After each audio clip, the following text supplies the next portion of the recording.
It is Thursday, May 28th, and the Seahawks are just doing their OTAs this week. It's amazing how the NFL manages to find something for some people to talk about every week, even with quite a little ways to go before the season actually starts, but we'll see what we can find out.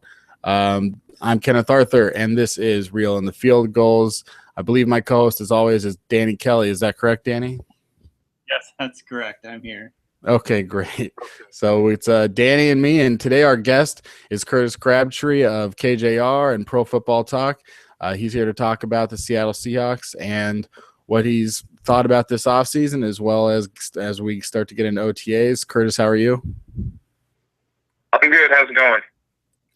Going good. So you've said that you've seen one OTA practice so far, some rookie mini camps. You've said yourself that, it's hard to gain too much just in the very early going. So can you sort of just jump into what OTAs are exactly and how much we're going to know about the Seahawks after they're over?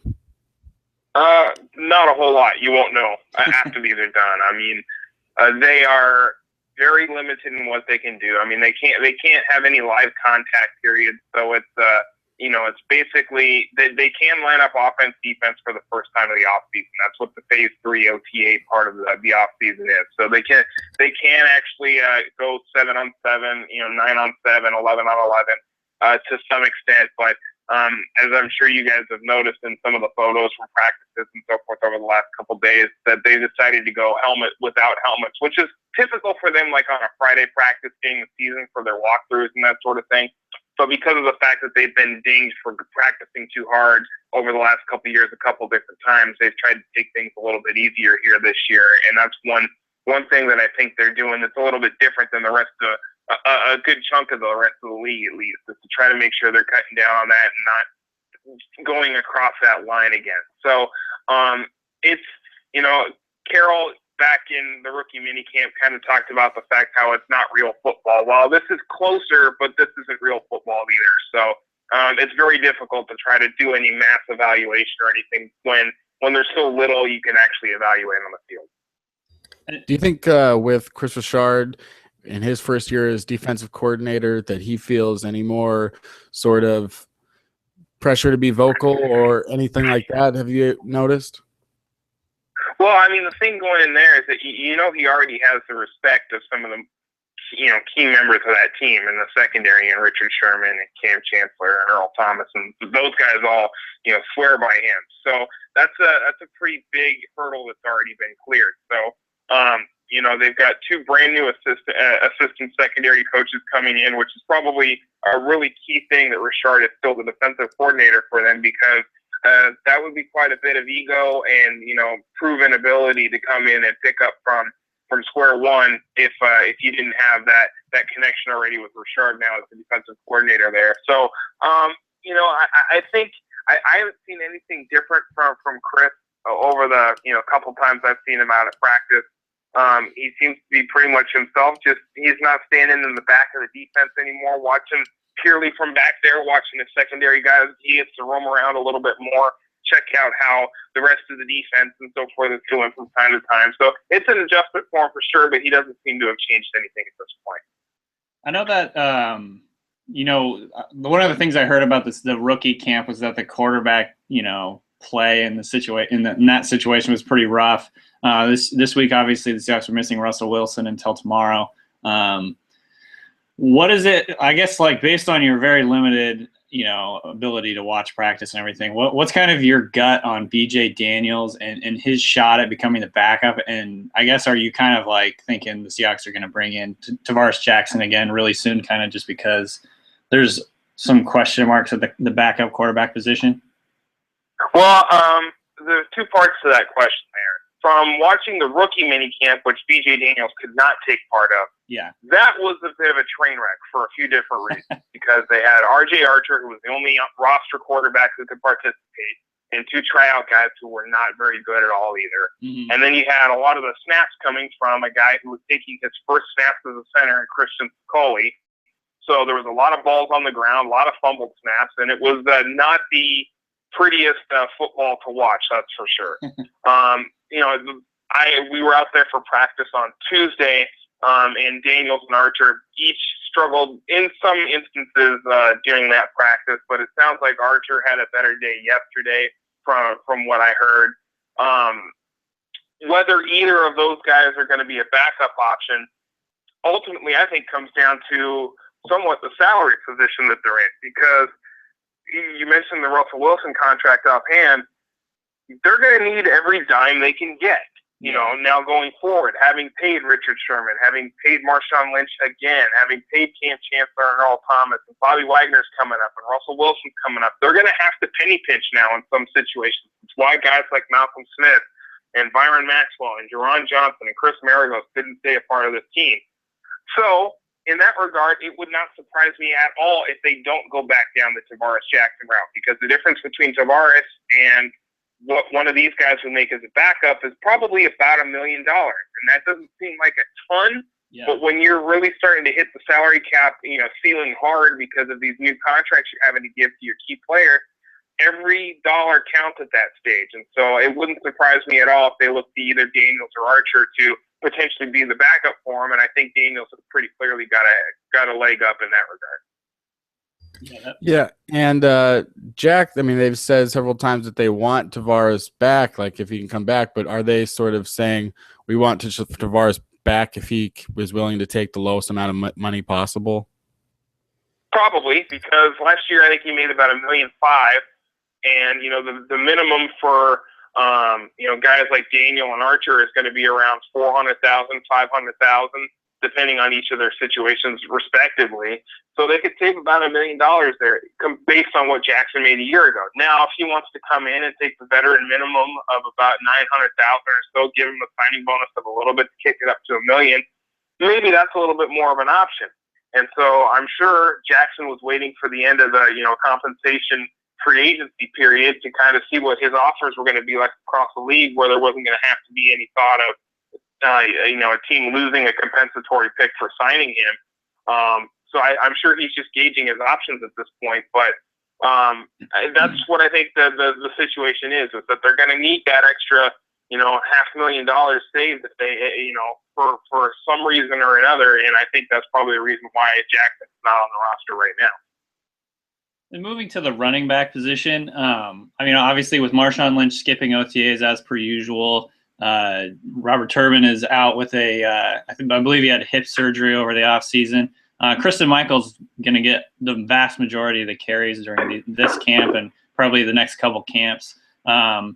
You watch one practice. How did he look? And obviously with the huge caveat that everyone's running around in shorts and no pads. But do you kind of, and number two, do you kind of see him taking the next step, or are you kind of expecting the same situation in 2015 as what we've seen the last 2 years? Well, with Michael, it was, again, think of the linemen you had participating in that practice here on Tuesday. Yeah. A lot of them were the rookies that were just stepping into things for the first time. And, there was a lot of moving parts there with Jean-Pierre and Lewis alternating center stuff and all that. It wasn't exactly the cleanest stuff to run through. But Michael to me is the same guy he's been. He's an interesting guy when you can get the ball to him in space.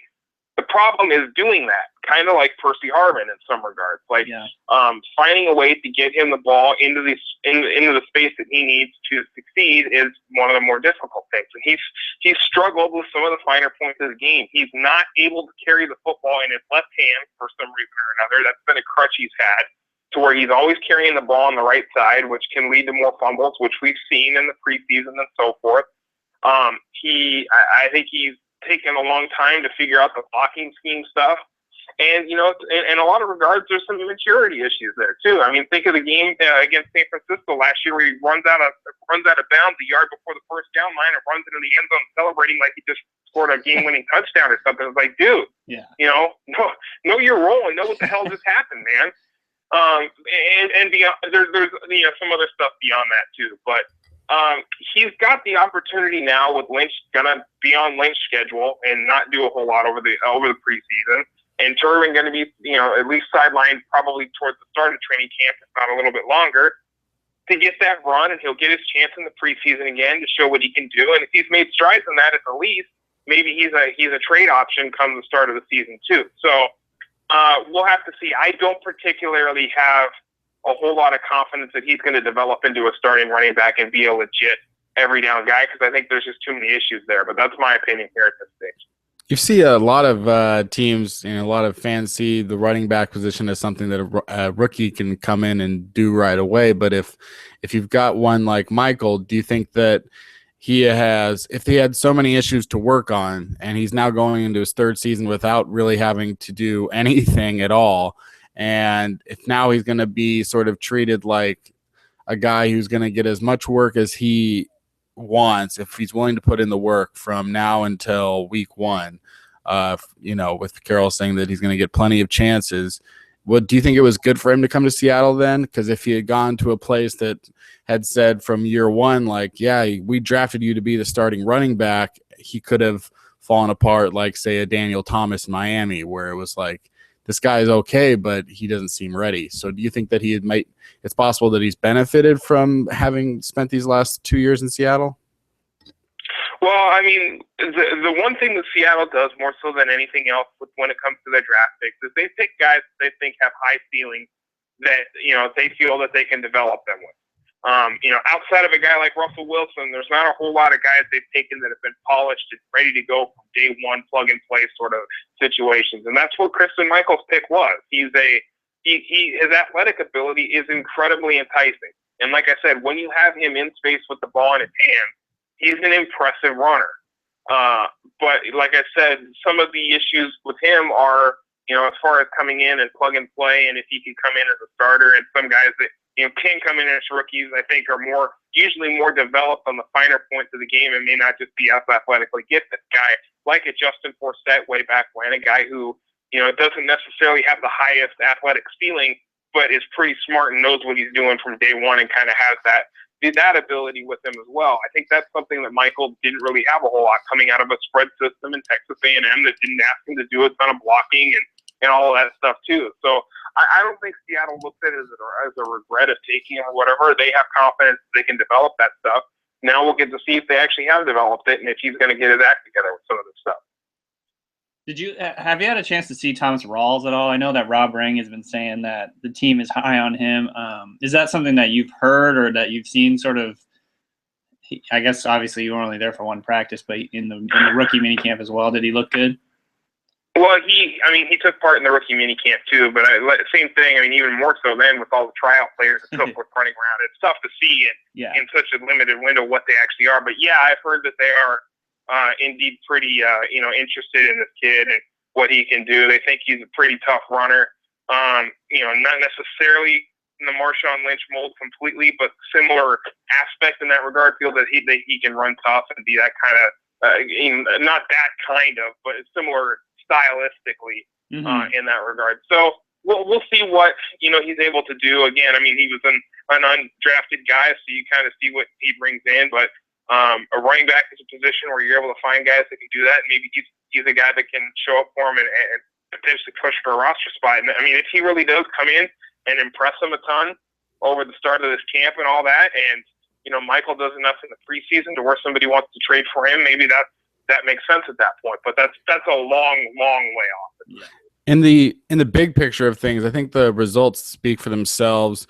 With guys like Doug Baldwin and Jermaine Kearse and all these other guys that have come in and won positions, and we know what Carroll's position is on everybody getting a chance to compete for the same jobs no matter where you were drafted. So as someone that's followed the Seahawks for a while and seen the practices with your own eyes, can you sort of talk a little bit about how true it is to sort of when these guys go to practice, whether it's an undrafted rookie or Christine Michael, how even there is no favoritism, how even things are from the get-go, and that how they sort of win these competitions as the season gets closer? Well, it was clearly obvious in the first few years that Carroll was here that was the motto, and that's how they ran things, with everybody getting a chance to show themselves and that sort of thing. Well, now you've got several years of guys having proven themselves in those situations to work off of. I mean, a guy like Ty Smith is not going to get the same amount of reps as Richard Sherman. Richard Sherman's proven himself that he's the number one corner, and there's no competition for that starting spot. Now that the plan is in place, they've got guys that they have the knowledge base of. They know what they're getting at that point. There's not, they may say that every position's open, but it's not an equal competition either. So there will be guys at positions where there is area for improvement and so forth to have a chance to show up and do some things and make an impression and that sort of thing. But the top tier guys aren't getting challenged for anything. BJ Daniels and RJ Archer aren't going to really be in competition to unseat Russell Wilson as the starting quarterback. Robert Turbin and Kristen Michael aren't really going to be in competition to supplant Marshawn Lynch as the starting running back. That's just the way it goes. So that process was kind of built over several seasons. And once you have a base knowledge of what you have, it becomes a little bit less to have the fully everyday always compete thing, because it's just not realistic. The main star for the rookie mini camp, and then he's even gotten some good publicity during this OTAs, Tyler Lockett, the Seahawks second pick. I guess, what was your impressions of him for the rookie mini camp? I guess, does he remind you of any certain player, or like what kind of player is he? I guess, just how did he look out there? I was really pretty impressed with him in the 4 practices I've seen so far. Again, you take that with a little bit of grain of salt because of the practices they were, but it wasn't because he was torching some tryout kid who shouldn't be on an NFL practice field that impressed me. It was his ability to quickly get in and out of cuts, and especially on double moves. He's really proficient at making a cut and selling one route and then turning and twisting on another one and getting open because of it. His quickness is legit. And that's one of the aspects that you can clearly see with him that could really separate him apart. Now, clearly he's going to go in as a kickoff punt returner and really help them there from day one. You're not going to get a great feel on that from watching practice and how that works out. But as a receiver so far, I think he's shown some really interesting things for sure in the limited times we've had a chance to see him. Assuming he makes the roster, my kind of locks are obviously Doug Baldwin, Curse, Lockett.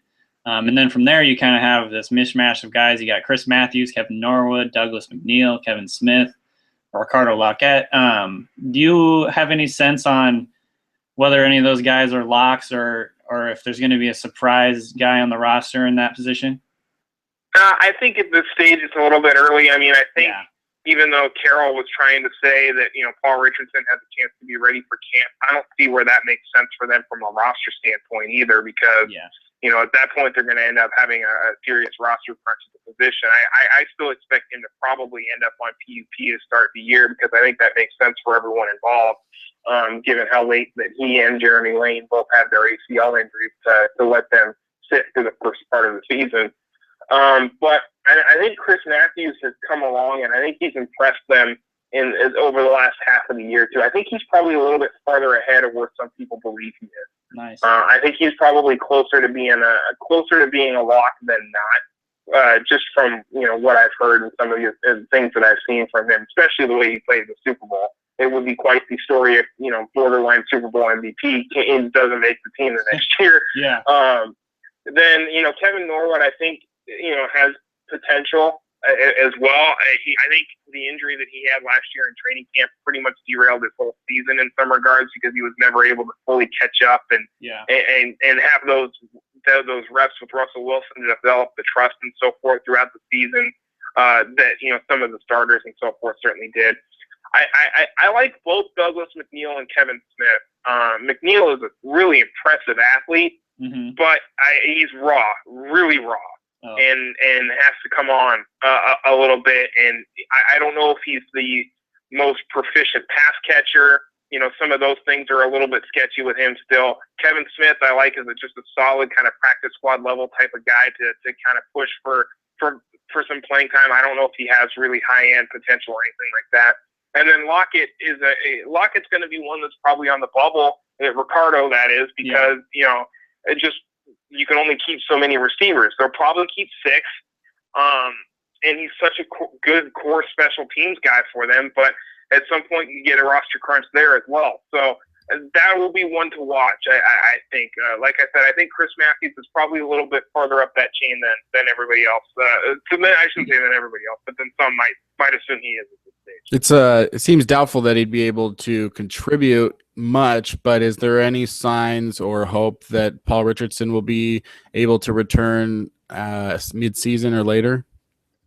Well, I mean, if Carroll was saying that him and Lane both have an outside chance of being ready for training camp to begin with, then yeah, I would think that would seem to be on track to be able to be back at some point during the season, whether it's, week 8, week 10 when they come off PUP, with the assumption that that's where they end up. I think that's not far-fetched to say whatsoever.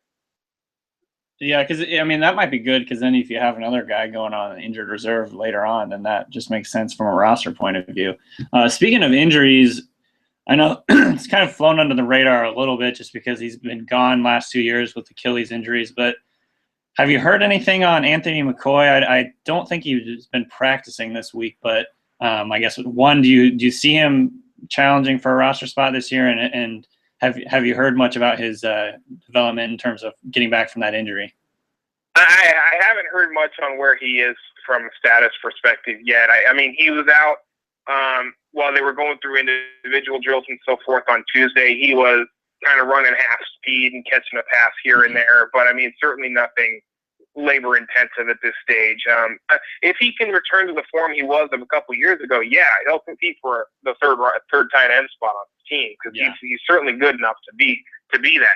If he can be what he was in, what was it, 2012, he was a really solid option for them that year. If he can get back to that, I think he's a better option, has more of an upside than Cooper Helfet or Rashawn Allen do. But again, he has to get healthy, and his Achilles have to stay intact for that to happen at this stage. Yeah. And then I think it's sort of, as you were saying, some positions are locked in, and I think Jimmy Graham is pretty locked in at the tight end position for now. And then Luke Wilson. So, yeah. I would assume so as well. And I think Luke Wilson, with his experience, and I think maybe he's going to be in a better position to succeed actually as a backup than he is as a starter. But after that, Cooper Helfet's been around for a while. They got Rashawn Allen. Obviously, Anthony McCoy's been around for pretty much almost all of Pete Carroll's tenure. Do you see a guy that you think will step up and be the third tight end? Do you think there's a guy that they're pulling for to step up?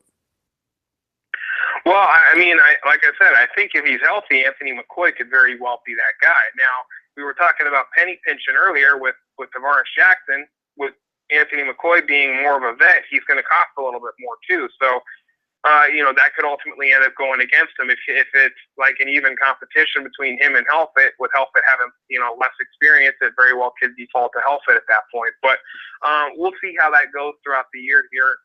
Throughout training camp, how he's able to come along, if he's even healthy enough to compete for. But I think, all things considered, if you're just talking purely on a talent standpoint, I think Boyd probably has the higher ceiling of any of the other guys on the roster. Moving to the offensive line, excuse me. Obviously, Alvin Bailey's been kind of a big story this year. He lost about 30 pounds. He's, been playing at 350 or so, and Pete Carroll's kind of publicly chided him for that. Number one, how has he looked, and are you confident that he'll be the starting left guard going into this season? Well, given what their roster is now, I think that's a pretty easy plug and play for left guard. He's had experience playing all across the line. Has played a lot for them, and yes, he has significantly slimmed down. If you saw his practice jersey on him a year ago, it had to fight to get over the midsection, and it's not a struggle anymore. It fits him a little bit cleaner at this stage. So it's certainly noticeable that he's dropped the weight, that he's in better shape, which should help him, because the biggest problem you saw with James Carpenter was he was just flat incapable of getting to the second level and blocking anybody in space. That was his biggest downfall. If he got his hands on you, he'd bury you.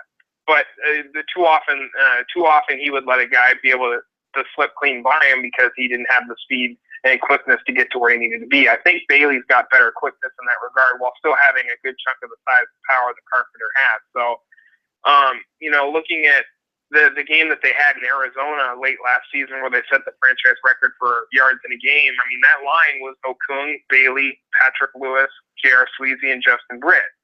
That could very easily end up being their starting five for the start of the season, week 1, in St. Louis as well. So if that's the case, I think there's at least some optimism from looking at what they were able to accomplish in that game that they'll be able to be pretty good in that on that front. And another place where Pete Carroll will allow competition this year, we don't know who's going to be the starter, is center. Like you said, we've got Jean-Pierre and Lewis, and there's certainly a chance that Lewis is a guy that had experience. And is there a guy that you think will be there to be the starter on day one? If I had a guess, I would think it's Patrick Lewis, even though Jean-Pierre was taking the first reps on Tuesday, because that was the decision they ended up making last year in the playoffs when it counted. Was that Lewis was the guy that was active, I think, more often than not late in the season as the backup to Unger in those playoff game scenarios. So I'm gonna put more weight on that than an off-season practice in May for who's gonna be the guy that they believe is gonna be starting at that point. But again, we're talking penny pinching too. Lewis is going to be a cheaper option at this stage than Jean-Pierre. That's not saying Jean-Pierre may completely be off the roster because he's a capable swing guard as well for them that's played well in those instances too. But that's just one other aspect of it to keep in mind. Do you think there's any chance they bring in another veteran? I mean, obviously with the penny pinching thing, that's a concern. But Chris Myers, I think, took a visit here. Do you think there's any shot that they could go and get a guy like that? I think that's probably down the road at this stage. I think they're going to go forward with the guys they have. That's just a guess, but like I said, I mean, when you've got those contracts from Russell and Wagner hanging over everything, you can't pay everybody.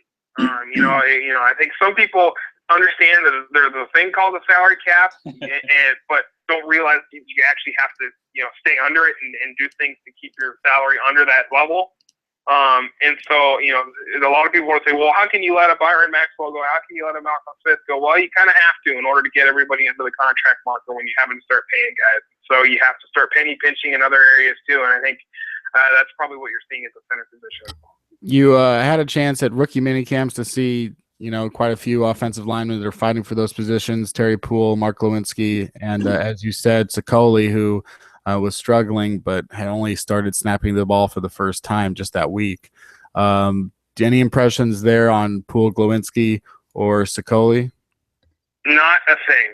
I mean, it was a bunch of fat guys running into each other who didn't know how to practice, basically, given the circumstances of with all the tryout players and so forth. First couple of days working in the system, they didn't know what they were doing. None of them did. I mean, it seems like those three guys are, like I talked about earlier, they're more of the project raw, higher ceiling guys that are going to need a little time to develop. Glowinski's probably the most ready-made guy at this stage for them because they're asking him to play guard, and he's played guard before. Where Poole's been a tackle, is moving to guard, and Sokoli's been a defensive lineman, is moving to center. So those two are going to have to develop a little bit more. While Glowinski could certainly, I think, factor in as a depth option in guard early on here. But as far as any real impressions for him, not really, because the offensive lineman and defensive lineman didn't know what they were doing during the rookie mini camp.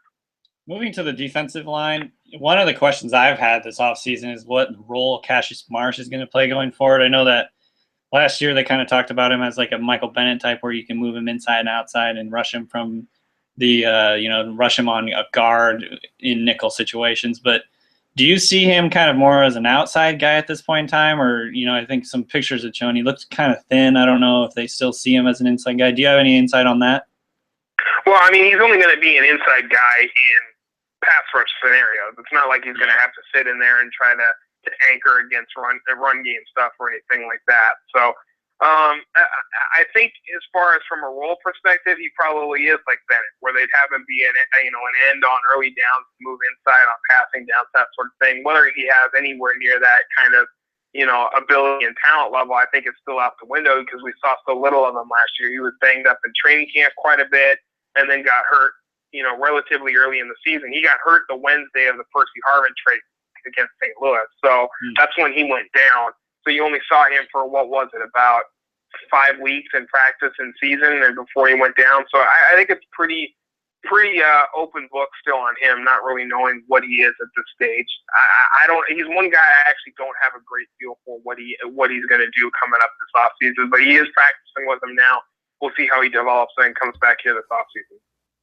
I thought Greg Scruggs was a guy that, I was impressed by in 2012 with the limited amount of action that he got, and he was again coming in, trying to learn some new things, has had a bit of an injury bug since. Any impressions on whether or not he is going to be able to make the roster this year? Do you think he has an advantage with that experience or maybe a disadvantage because, he's getting closer to, maybe wearing out his ability to impress? Well, he's going to be one of those guys that's fighting for a roster spot, certainly. He, from what it sounds like, is that, he got bigger last year and kind of lost the quickness that he had. Mm-hmm. And that was one of the reasons that he wasn't as successful in the roles that he was in before he got hurt. So I think that's one of the reasons why he's dropped that weight back down and is trying to get back to the leaner, quicker version of himself that he was. So we'll have to see how he looks now compared to what he was a year ago, because the weight was clearly affecting what he had been when he was healthy. So, and again, coming off the injuries he's had, we have to see if he's the same player, much like an Anthony McCoy as well. So, kind of like with Marsh as well, that's kind of a book, open book still, trying to figure out what he's going to be. It's going to take the whole offseason to figure out where he's going to fit in.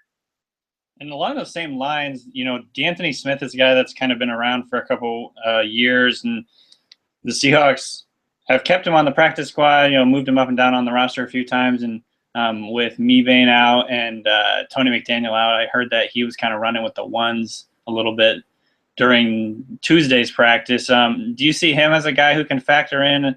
Obviously he's probably on the bubble, but from what you've seen with him over the last couple of years, is he a guy that you think has a chance to make the roster?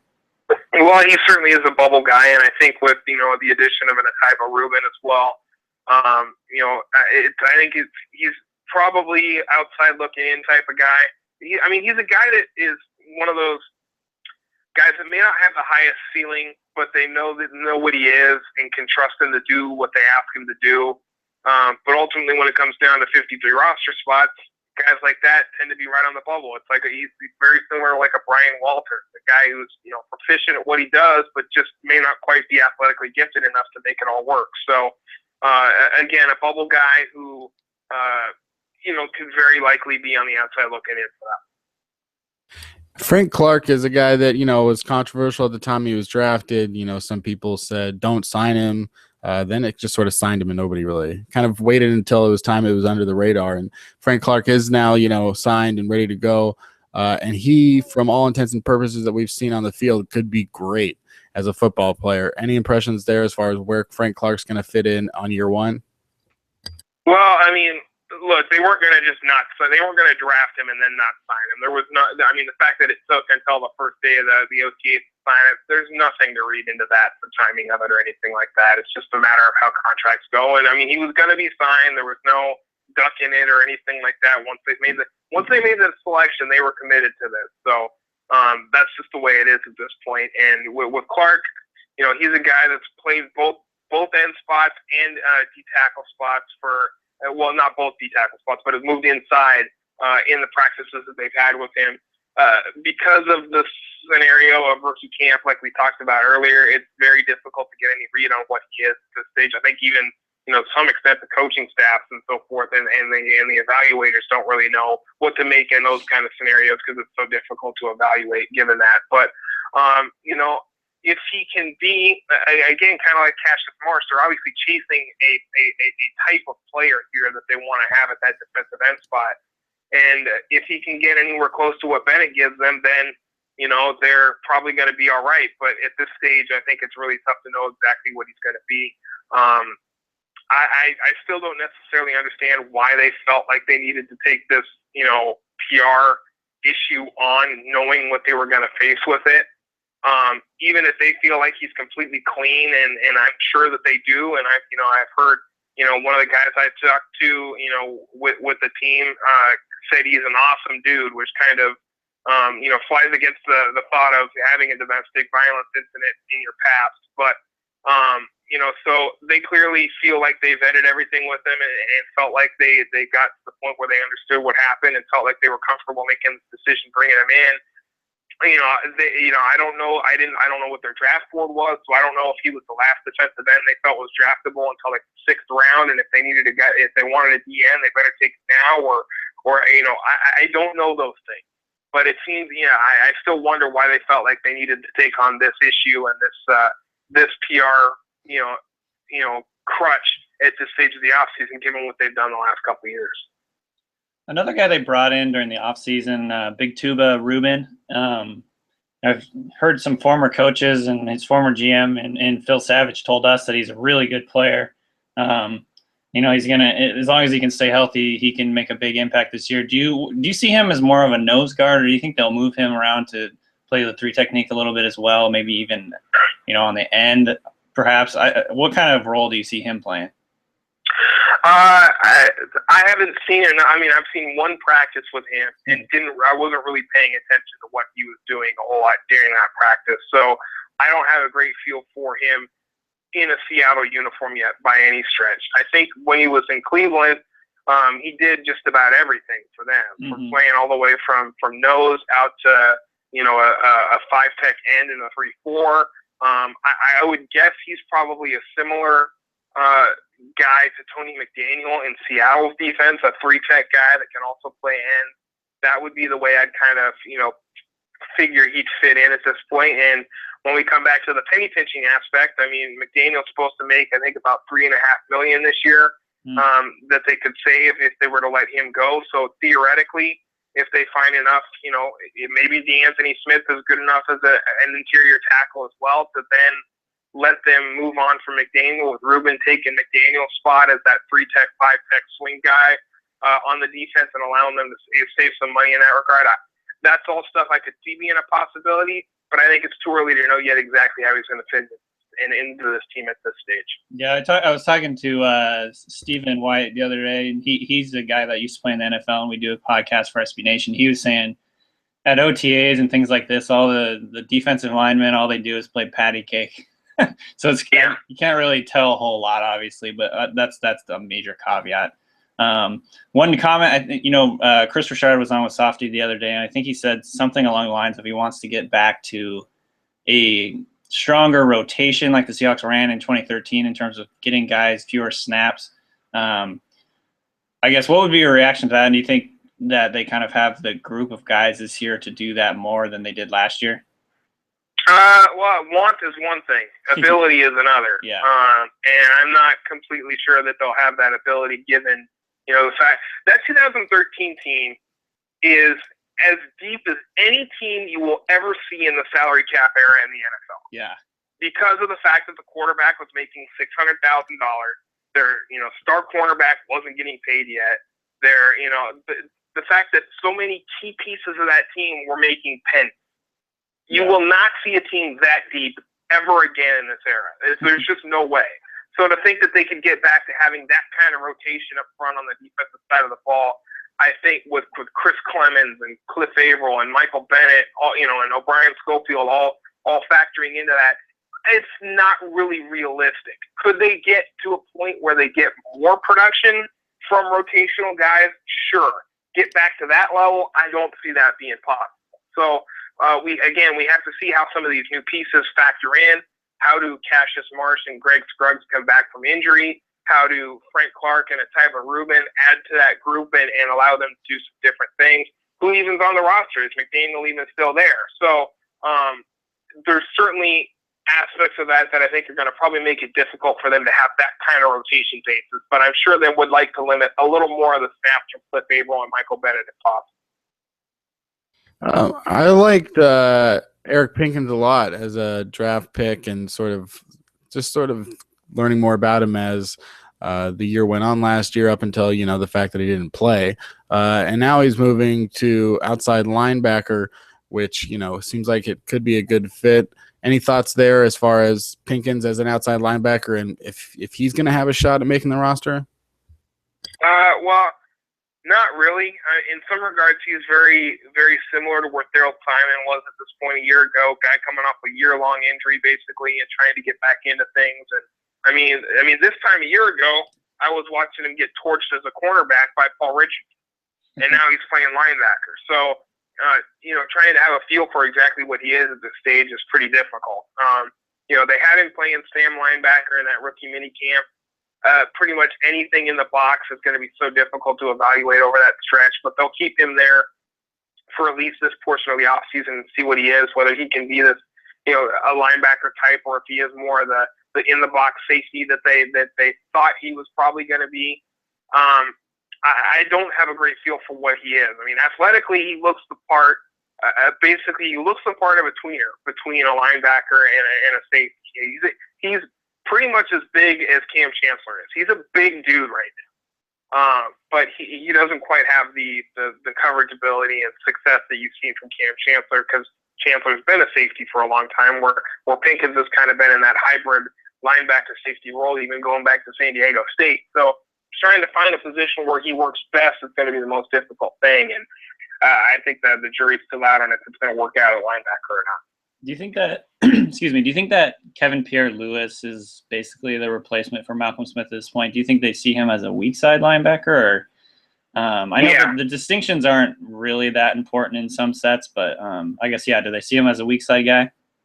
Yeah, that's clearly where he is. I mean, he filled in for Malcolm last year when Malcolm got hurt, played really well in the stretch that he was in there, especially the Carolina game. He showed up a lot, and I think they really like what he brings, and his speed is legit. I mean, if you were ever at games and watching in the stadium last year, he would beat Ricardo Lockett to the goal line when they'd sprint on kickoffs every now and again. So his speed is legit fast. So in that regard, I thought he played really well, and the speed is tremendous, and that's clearly where he's going to fit in at this point for sure. What do you make of this Bruce Irvin Atlanta sort of business or whatever? The illusions that he wants to play in Atlanta next year. Pete Carroll tried to, I guess, downplay it and say that he didn't say that, but and now Irvin is not at OTAs. What do you make of all this Irvin stuff? I'm not blowing it up into a big deal or anything like that, because when it comes down to it, he's under contract. He's going to play out this season here, and I didn't think he was going to be on the roster next year anyway. Yeah. So I don't really think that there's anything particularly crazy to think about that's going on in this situation. I think when they didn't pick up the option on him, that kind of, even more so signaled the fact that he probably wouldn't be on the roster next year. Not that picking up the option would have precluded that, because it was only guaranteed for injury only, but they aren't going to pay another linebacker after getting a deal done with Bobby Wagner at some point coming up $7 million next year. They can't do it. Yeah. It's the same thing as with Byron Maxwell, having to let him go. You can't pay everybody. And Bruce Irvin is probably a guy who's unfortunately going to have to be one that they can't pay in order to keep the pieces that they really want to keep on the team around. So I don't, it's kind of off-season posturing, and it's probably a little bit of hurt feelings here and there and all that. But look, he's under contract. He's going to play this season for Seattle, and then he's going to hit the free agent market, and he's probably not going to be back next season. I don't think any of that is a particular surprise on any front whatsoever. So I don't particularly read too much into some of that stuff. I think the reality of that situation is pretty obvious. I don't know if anyone's been around as long as Mike Morgan's been around without anyone realizing he's been around. But there is Mike Morgan. Is he going to be able to step up and be able to play heavy snaps, if Irvin leaves? And do you think that there's not, Kevin Pierre-Louis? What do you think as far as the linebacker position goes with some of those backups like Mike Morgan? Well, I'm sure they're thinking that that's probably one of the reasons they want to see if Eric Pinkins can be a Sam linebacker, is to add to that competition there, because Kevin Pierre-Louis is not big enough to be taking on tight ends and blocks on the edge and being a Sam linebacker. That's not where he's going to be successful.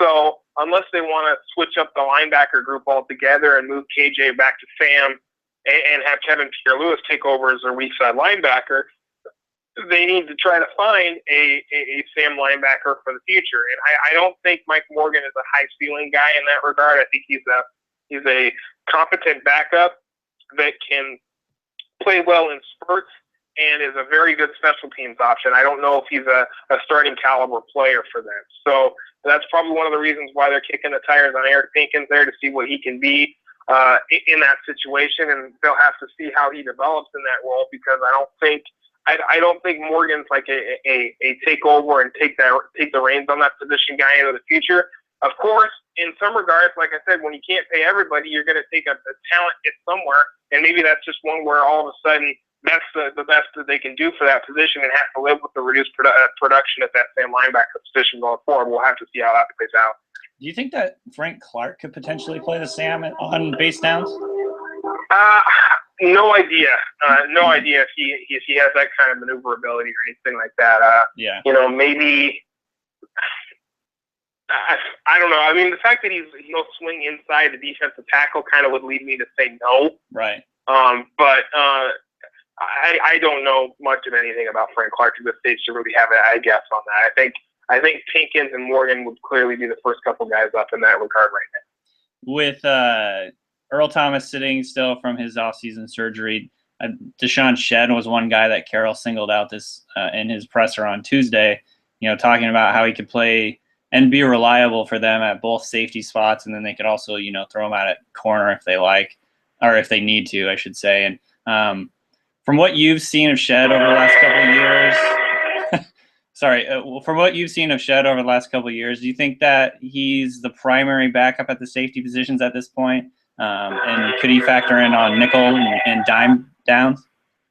Well, I don't know how to characterize Shedd from a position standpoint. He's basically defensive back. Yeah, is what he is, and a defensive back and special teamer. They really think he's a really solid special teams coach, or not coach, but special teams player for them.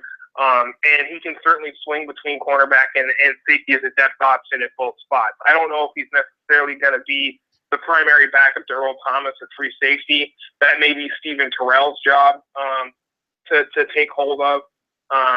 Shedd maybe more of the strong safety backup at this stage, with Dion Bailey also factoring in there as well.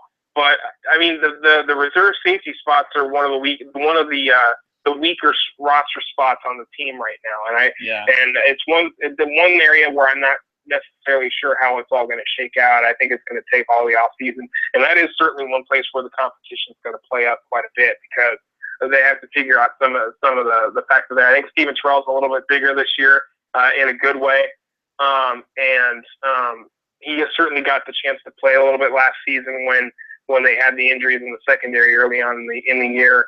Shedd is experienced depth option for him. Whether one of the young undrafted guys pops up and shows something like a Ronald Martin or even Cam Chancellor's brother Keenan Lambert, we'll have to see. But I think it's going to go all throughout the offseason to try to figure out what the backups are going to be at the safety spots.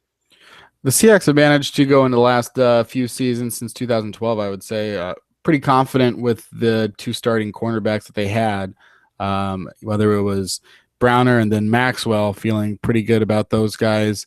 I think that a lot of people feel fine about Cary Williams, but it is more of an unknown since he's not coming from within the organization. And this will be his first experience playing with these guys and under these coaches. Do you have any first impressions of Williams as it's going into his first season as a Seahawk? Not from anything I've seen of him. I think from what I've heard and so forth, and people that have watched him a little closer than me, I think his skill set is a good fit for what they do. He has to. There's more detail in how they ask their cornerbacks to play that he has to learn and figure out.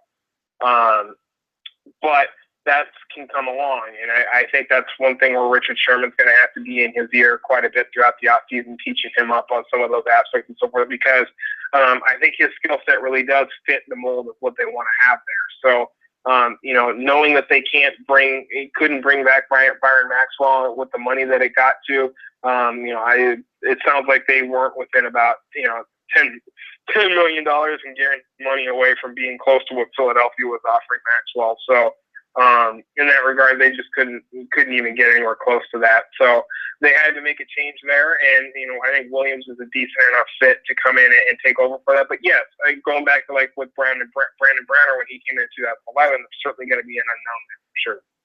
One of the positions that I still, along with the outside corner on that side with Cary Williams and potentially Thorold Simon, one of the positions that I find to be pretty interesting is the nickelback spot. Obviously it's not technically a starter, but they still play nickel near 50% of the time. What is your take on Marcus Burley from what you've seen and heard from the team? Do you think he's the guy that's a favorite there, or do you think perhaps Will Blackman is the dark horse to take over at that spot? What do you think is going on there? I would think right now, Marcus Burley is one of those, kind of like I had said with Greg, like I said with D'Anthony Smith, kind of a lower ceiling guy, but they kind of know what he is at this point. Right. So we'll have to. I would think with Jeremy Lane expected to miss the start of the season, that would be probably the first guy up. Now, Will Blackman can take some reps there as well. Did so when he was with the team a couple seasons ago in 2013 as well. Did a little bit of work there, but he's been more of an outside corner throughout his career as well. And when we come back to penny pinching, he's being a veteran and being in the league a long time, he's going to make more money than some of the younger guys on the team would. So it's he'll, because of that reason, he'll probably have to really play well to make the team because of that extra money he would be getting in that situation. But he is on the veteran salary benefit, so it's not as much as it could be, which helps his case quite a bit. And he has the respect of the rest of the guys in that secondary too. I mean, he kept his relationship up with Richard Sherman and the other guys in that secondary, despite being in Jacksonville the last couple of years and only being here for a short amount of time, and clearly felt the desire to come back into a similar situation this year after his time in Jacksonville came to an end. So I think he's got a decent chance to make the roster, but we'll have to see how it all plays out at this stage.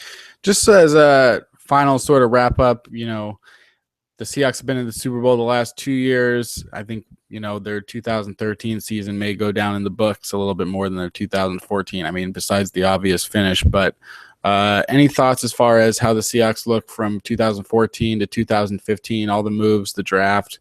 There's not a whole lot of major changes, but definitely a lot of changes. So how do you see the 2015 season overall compared to the 2014? Are they going to have to fight a little harder to get there? Well, I mean, you just look at track record. I mean, no teams made it to 3 straight Super Bowls since the 90 to 93 Buffalo Bills. I mean, wow. It's a difficult proposition to do, to come and play that deep into the season, that many years in a row with that level of play and be able to do that sort of thing. Now, they certainly have the same level of talent. For the most part, they certainly took a step back in a couple areas. They had, pretty typical Seahawks off season. I think most of the moves they made were pretty well expected, and I don't think anything came as a massive surprise outside of the Jimmy Graham trade and then going out on the limb and making that deal. But they certainly have a talent base where they're still one of the most talented rosters in the league. But this is a difficult proposition. You can have the best roster in the league and not win the Super Bowl, not get to the Super Bowl. I mean, the Baltimore Ravens were not the best team in the NFL in 2012, and they went on and beat the 49ers in the Super Bowl. If you look in the years before the last two where Seattle's gone there, the teams that were winning Super Bowls, the New York Giants, were not the best team in the league.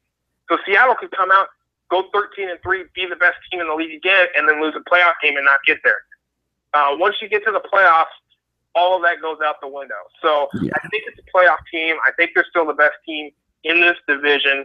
I think St. Louis will be a little bit better, though they still have questions.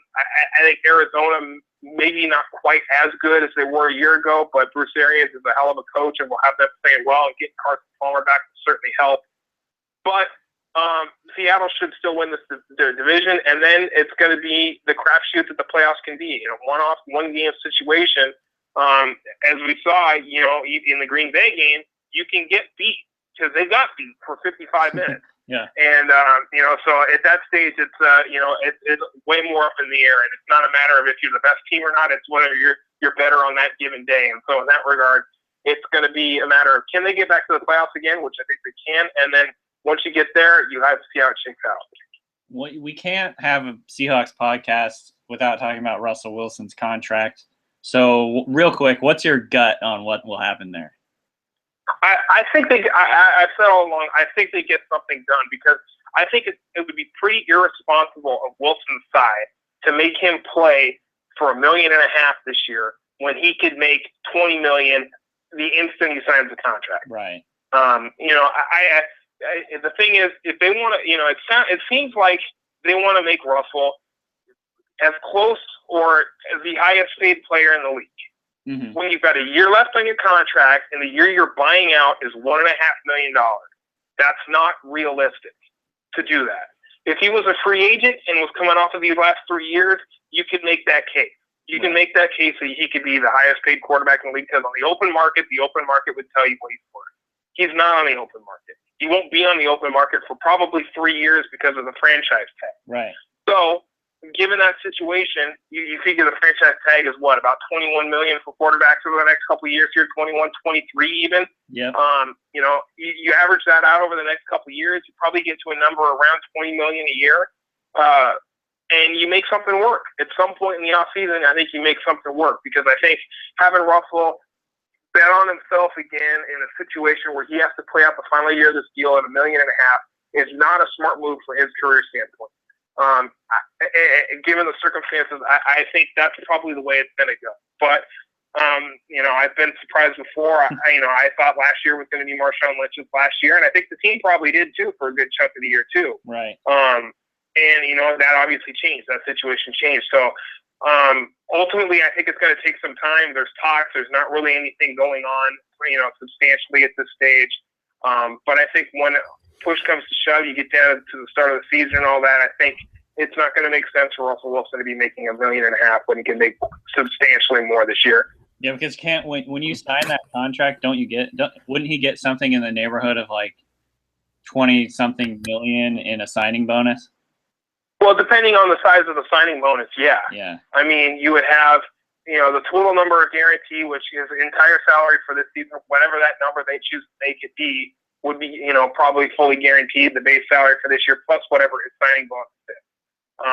Let's assume just for the sake of argument, let's say it's a 4-year deal. They'd probably give somewhere in the neighborhood of like a $16 million signing bonus, to where they could spread that out, the cap hit out for like $4 million a year or so, maybe even a little less than that. But I mean, even still, you're paying him in excess of $10 million probably in a signing bonus the instant he writes his name on a piece of paper. Yeah. There's no reason for him to make $1.5 million this year. Now, he needs to get his deal. He should go out and get as much money as he can. First contract for a player coming off a third-round deal. Screw any hometown discount thing. He should get every dollar he can out of the team. But he also needs to realize that he's not going to end up making $25 million a year on this contract, because they're buying out the last year of his deal where he's making $1.5 million. So I think they'll find the common ground at some point, because ultimately it's going to be pretty tough, I think, aspect for them to turn down 12 to 15 million, 16 million on the spot right then and there at that moment. I think that would be doing Russell a disservice. Absolutely. We want to thank Curtis for joining us this week. Curtis, where can people find you and follow you on Twitter? My Twitter is Curtis_Crabtree. You can find what I write up on KJR Seahawks page and Mariners page when I'm covering the Mariners, like I will be heading to do here shortly. And also, nightly during the week at ProFootballTalk.com as well. Thanks again for being on with us. We really appreciate it, man. It was good stuff. No problem, guys. All right, thank you. And make sure to subscribe on iTunes to the Real and the Field Goals podcast. Go to fieldgoals.com and rate us on iTunes. Thanks, and we'll see you next week.